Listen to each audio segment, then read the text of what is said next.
In this month of January, we take a look at how a girl from a small town in Kansas cheered her way to the streets of London. The Scott City Middle School vocalists are working hard to get ready for a music competition coming up in February. Cloud seeding, an old way of controlling precipitation that has helped farmers everywhere, is still going strong today in Scott County.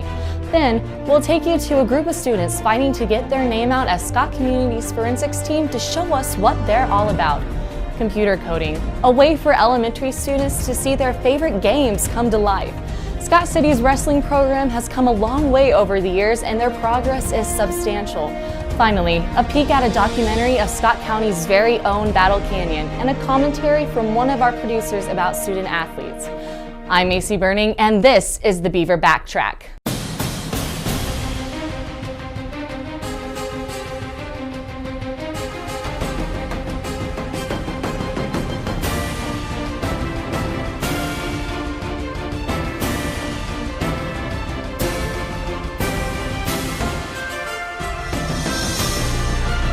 From BBN TV headquarters in Scott City, this is BBN TV News. Reporting today, Macy Burning. The once-in-a-lifetime opportunity has finally come for a small-town girl in Scott Community High School. Lizzie Eikenberry flipped and jumped her way to London, England to cheer in the New Year's parade. Katie Nowak has more on this story. Lizzie Eikenberry has been a cheerleader here at SCHS for the past 3 years. She expressed that she first began cheerleading because of her competitive nature, and now she enjoys working with her team and especially the bond they share. Recently, she got the opportunity to travel to London, England, as she had been granted the All-American Cheerleader Award. To receive this award, Lizzie had to perform a cheer, dance, and a jump at the UCA camp her team partook in earlier this summer. On December 26, 2015, she set out by herself for the trip of a lifetime. It wasn't as hard as I thought to be in a foreign country with strangers. It was easy to understand them because they still spoke English. There were a couple of them that had really heavy accents that you couldn't understand. Lizzie spent a total of 6 days in London, arriving home on January 2nd. While there, she spent 4 days touring and exploring with her fellow cheerleaders. We toured for 4 out of the 6 days we were there. We went and we saw the London Eye, Buckingham Palace, everything you hear about. We went to Big Ben 3 or 4 times to take pictures. When she wasn't exploring the city, Lizzie and the rest of the cheerleaders spent their time practicing for the London New Year's Day Parade, the main event of her trip. Thousands of cheerleaders and yell leaders teamed up and performed in front of millions. Lizzie told us that she had a wonderful time, learned new things, and got a taste of what it was like to travel overseas. I think that if you have the opportunity to do this, you definitely should. We don't realize how little we are here in Scott City. Lizzie plays a big role in the SCHS cheer squad, and we are all very proud of her accomplishments. From Scott Community High School, I'm Katie Nowak, signing off with BBN TV 12. Jody Reese, director of the Scott City Middle School Choir, has been given the opportunity to offer her students the chance to showcase their talents in State Honor Choir. Quan Stewart tells us more about their journey. The SCMS vocalist group is starting the year out on a higher note.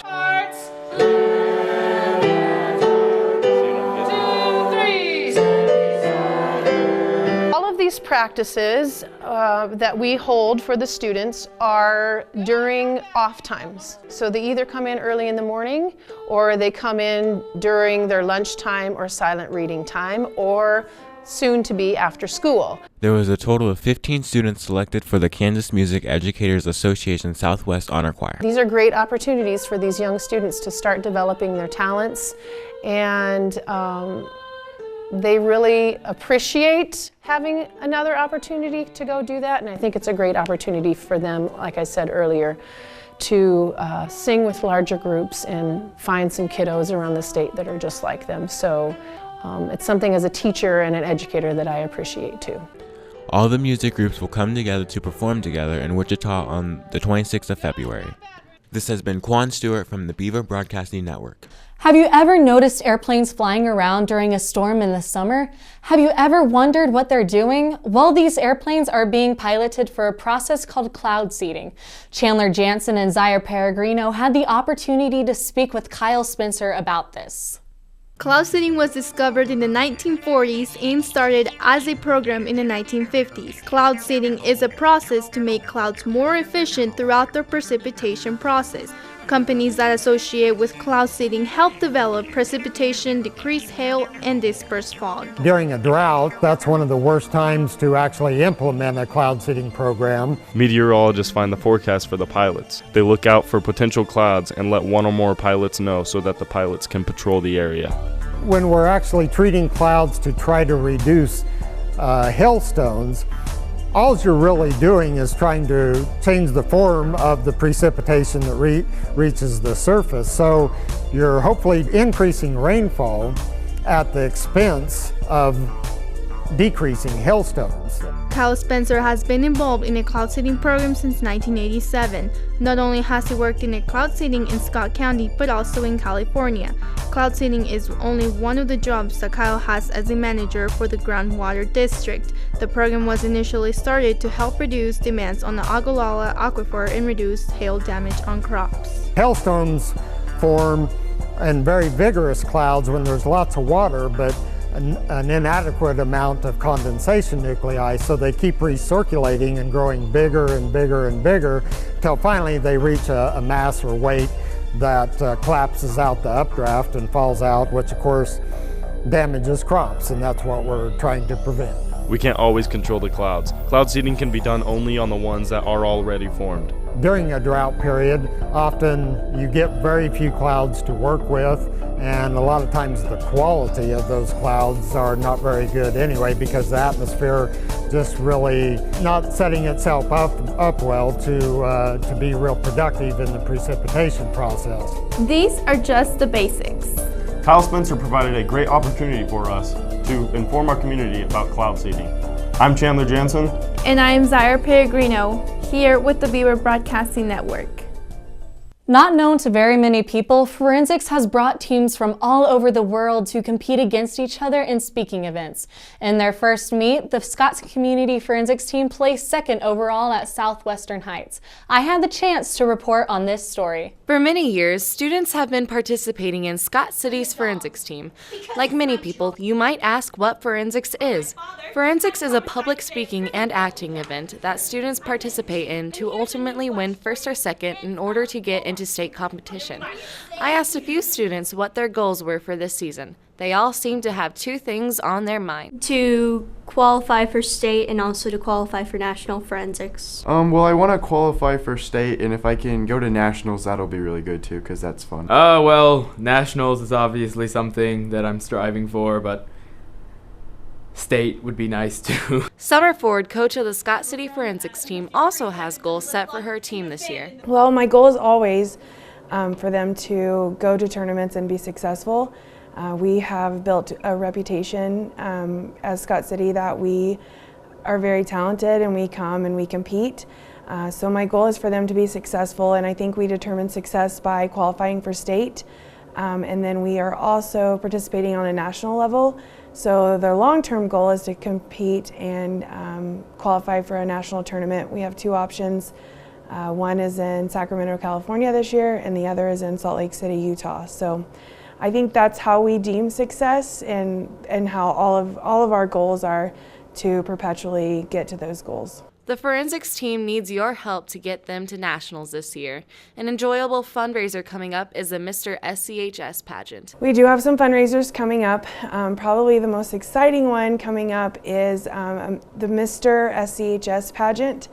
This was a brain idea last year of a couple students, and we decided to have a male beauty pageant for the men of SCHS. For now, the team will work on their goal to reach state and nationals this year. The skills that you learn in forensics, it's more than just memorizing and going and, performing in front of a judge or, learning how to write a speech. Forensics is basically a life skill. We don't call it forensics in real life. It's public speaking. From the Beaver Broadcasting Network, this has been Macy Burning. In our world today, computers are used everywhere. Each of those computers are working because of coding. Fourth graders were introduced to computer coding for the first time back in December. Kiana Yeager had an opportunity to sit down with Linda Armstrong, who brought computer coding to SCES. The fourth graders at the elementary school recently had the opportunity to discover just a little bit of how their favorite games are brought to life. Linda Armstrong, with the help of the fourth grade teachers and the principal, brought what's called computer coding to the students. Computer coding is the instructions or rules that computers understand, and it's like a recipe. And so if things are written out of order, then the program won't work. I found out about this hour of code is what we participated in from some gifted students over in Leota. The Hour of Code is a worldwide event that teaches people of all ages about how computers work. As soon as each student is logged on, a whole new world is opened up for them. Well, first you go through levels and then you can choose either Star Wars, Frozen, or Minecraft, and then you get to play fun games and do computer coding on that too. They weren't becoming experts, but they were just getting a taste of what computer programming is like. The kids get to learn how to make their own video games and levels by coding themselves. The most famous people that make apps learn from this. Programs like the Hour of Code are the first page to an entire book of opportunity for future generations. Computer coding has helped plant the seed of new thinking and confidence that these fourth graders can take with them out into this technology-filled world. 21st century things, everybody's going to have to know that because they're going to be computer-based whenever they get out of school from now on. It's just important that students nowadays know something about how computers work. After you complete a level, you get happy and you can feel like you can do anything. I'm Kiana Yeager reporting for BBN TV. Soon to come is a documentary on Scott City's Battle Canyon. While it's still in the making, Hayden Nevels and Ben Wagner have brought you a little sneak peek. The Northern Cheyenne was sent to Oklahoma to put on a reservation in Darlington in 1877. There was little food, diseases were common, and there were no buffalo. The Northern Cheyenne in 1877 had been put on a reservation down in Oklahoma near Fort Reno. There was no game. The tribe was starving from lack of food and diseases like malaria and dysentery. The people were dying daily. So Dull Knife and Little Wolf led around 300 Cheyenne toward the Yellowstone country. The majority of the Indians that followed them were either children, women, or elderly members of the tribe. With only 92 warriors, they began their journey on September 9th, 1878. The Cheyenne were led by two chiefs. They had the old man chief, Dull Knife, and then their warrior chief, who was Little Wolf. And they had received permission to move their camp away from the rest of the tribes that were there and moved a little farther north from the rest of the reservation. So they decided to undertake this 1,500-mile trek to go back to their homeland in Wyoming and Montana. And by the time the cavalry started after them, the Cheyenne had got as far as west of Dodge City and had crossed the river. They decided to take what they called the Old Route, which led them west of the Fort Dodge. Unfortunately for them, they were caught by troops from Fort Reno. The first battle they had was before they crossed the border into Kansas from Oklahoma, and they had a little skirmish there where a few of them were killed at that point. The fact that out here at the battle, there wasn't really that many warriors, and if you were 13 years of age, you were considered a warrior that young. When you talk about, 85 or 90 possibly, and the military was probably 250 strong, plus all their teamsters and their scouts and everything else, so they probably had, close to 300 people. As the soldiers had pressed the fight and backed the Cheyenne into the canyon, one of the sharpshooters of the Cheyenne riflemen, he fired at Colonel Lewis, who was mounted at the time, and it hit his horse in the hind quarter and knocked his horse out from under him. And so then he picked up a weapon and kept urging these troops forward, back and forth in front of his troops, urging them on foot. So then the Cheyenne sharpshooter took another shot, and this shot hit him in the inside right thigh, and it severed the femoral artery. They put Colonel Lewis on a wagon on the ambulance, and he went back to the southwest beyond the ridge to where the rest of the troops were and the wagons. The next in command, Captain Mock, decided that they had the Cheyenne surrounded. They had them confined to one canyon, and so he relented on the pressing of the attack, and they retreated back to where Colonel Lewis was and where the rest of the troops were. But the next morning, when the troopers come back over to finish the fight, so to speak, they found the Cheyenne had left and had escaped. The wrestling team has been enjoying much success over the past years and are a known force throughout the state. Christian Wolf caught up with some of the coaches and wrestlers to see just what it takes to be part of Scott City Wrestling.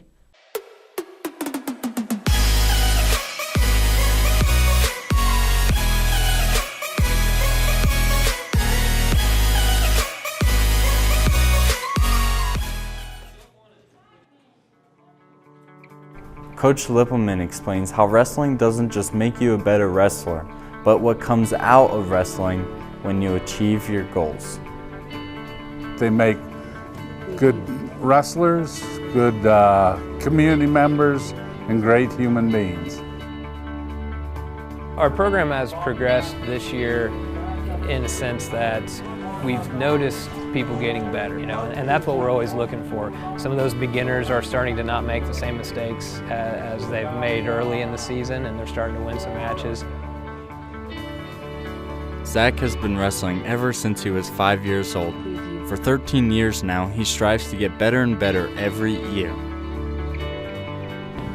Every year you just get more technical, what you can do, and that really helps out.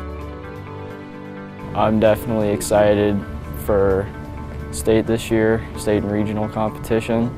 I think I'll do better there than I did last year, so I'm excited for that.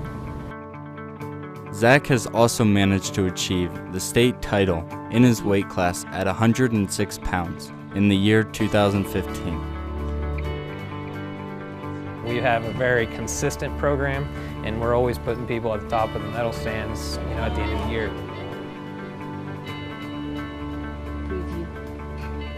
Coach Lippelman and Coach Dirks both look for ways to improve the program year after year. They both are very proud of the wrestling program's progression. I'm Christian Wolf, reporting for BBN TV News.